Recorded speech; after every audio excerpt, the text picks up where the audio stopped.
ओम। भाइयों बहनों, प्रत्येक देश की अपनी एक विशेषता हुआ करती है, एक पहचान हुआ करती है, जिस पहचान के द्वारा लोग उस देश को जानते हैं, उस देश की भाषा को, संस्कृति को, रहन सहन को, सभ्यता को, आचरण को समझ पाते हैं। वही उस देश की वास्तविक का उसका मूल्य हुआ करता है। भारत की पहचान विश्व में किन बातों से थी?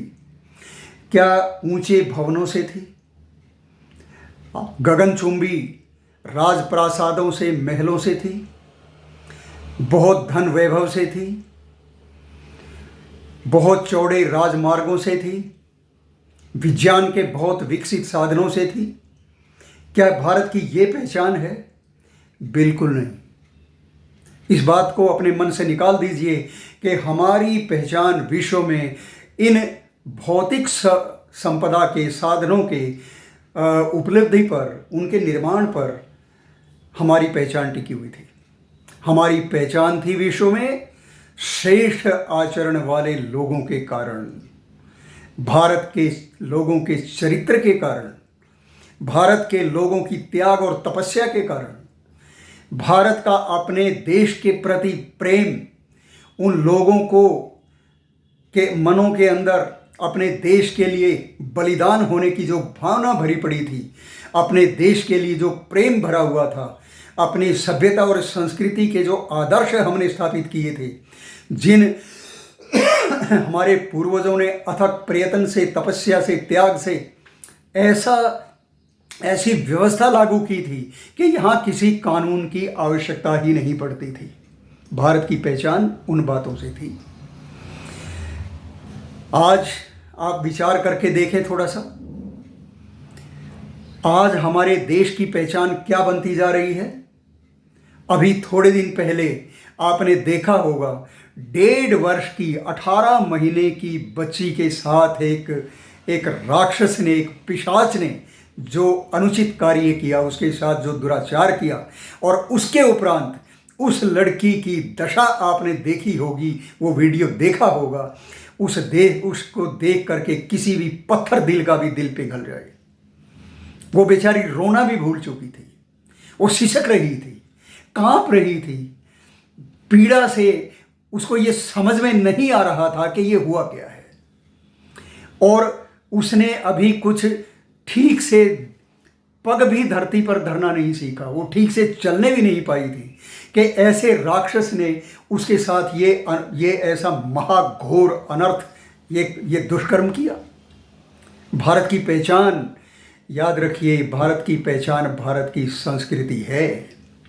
भारत की पहचान यहाँ के लोगों का ऊंचा चरित्र था और है। किसी भी देश में संपत्ति कितनी बड़ी इकट्ठी कर लीजिए, धन वैभव के साधन जुटा लीजिए, बड़ी बड़ी बिल्डिंगें खड़ी कर लीजिए, बड़े साधन ले आइए, वायुयान तेज गति से उड़ने वाले ले आइए, बहुत बढ़िया महंगी कारें ले आइए, लेकिन यदि हमारे लोगों का चरित्र ऊंचा नहीं है, यदि हमारे लोग आचरण श्रेष्ठ नहीं करते हैं, अपनी सभ्यता और संस्कृति के जानने वाले नहीं बनते हैं, तो याद रखिए ये साधन बेकार हैं, किसी काम के नहीं, और बर्बाद होने में कुछ भी देर नहीं लगेगी। भौतिक संपदा थोड़ी देर के लिए सुख तो देती है, आदमी को संतुष्टि तो होती है कि मेरे पास इतने पैसे आ गए, मेरे पास 1 लाख थे, मेरे पास 1 करोड़ हो गए, 2 करोड़, 20 करोड़ हो गए, लेकिन करेगा क्या इनका? ये काम किस आएंगे? क्या मेरा धन, मेरी विद्या, मेरा तप, मेरा बल, मेरा पुरुषार्थ देश के किसी भी प्रकार से उपयोगी सिद्ध हो रहा है या नहीं हो रहा है? विचार करने की तो ये बात है। आज हम कानून बनाते जा रहे हैं, ये कानून बनाओ, वो कानून बनाओ, पेपर लीक हो गया उसके विरुद्ध कानून बनाओ, फलान, पता नहीं इतने कानून आ गए हैं, पर क्या अपराध रुक गए? क्या उन कानूनों का पालन ठीक प्रकार से हो रहा है? उसको करेगा कौन? उसकी व्यवस्था क्या है?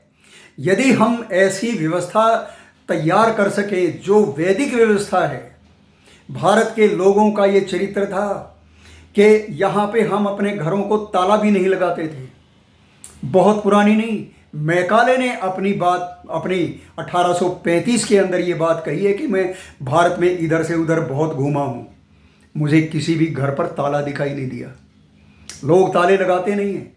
लोगों का चरित्र इतना ऊंचा है कि एक महिला रात को 12 बजे भी 1 बजे भी यदि कोई श्रृंगार करके भी सड़कों पर निकलती है तो वो निश्चिंत होकर के, निडर होकर के अपने स्थान पर जा सकती है। कोई उसके साथ दुराचार करने वाला, कोई लूटने वाला नहीं है। ये बात तो तब की है, और यदि उससे पहले चले जाएं तो कहना ही क्या है।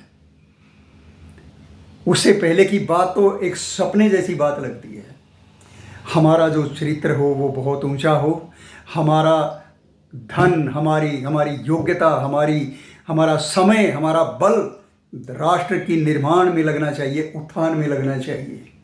और बाहर के लोग भी ये देखने आए, भारत के लोग ऐसे हैं, उनका चरित्र ऐसा है, उनके विचार इतने ऊंचे हैं।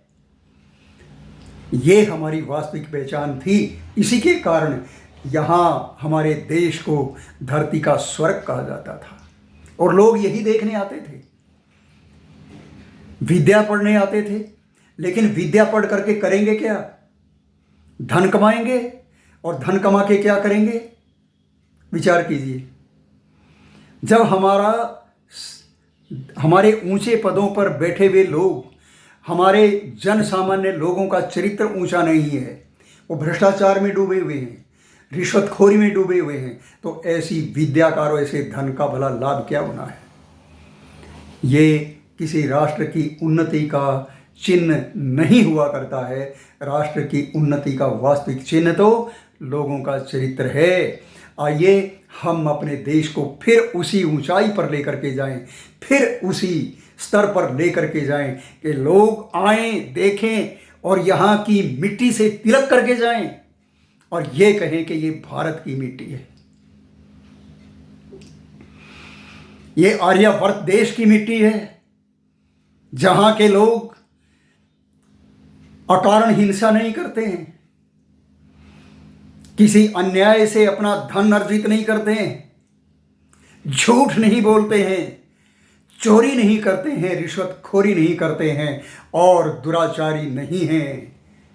उनका चरित्र बहुत ऊंचा है। आइए सोच के एक बार देखिए, विचार करके देखिए कि ऐसी व्यवस्था, ऐसा सुंदर कार्य यदि हम नहीं करेंगे तो और कौन करेगा। आओ श्रेष्ठता की ओर चलें। यही वेद का आदेश है, मनुर्भव जनिया दिव्यम जनम। यही आर्यत्व है, यही श्रेष्ठत्व है। ओम।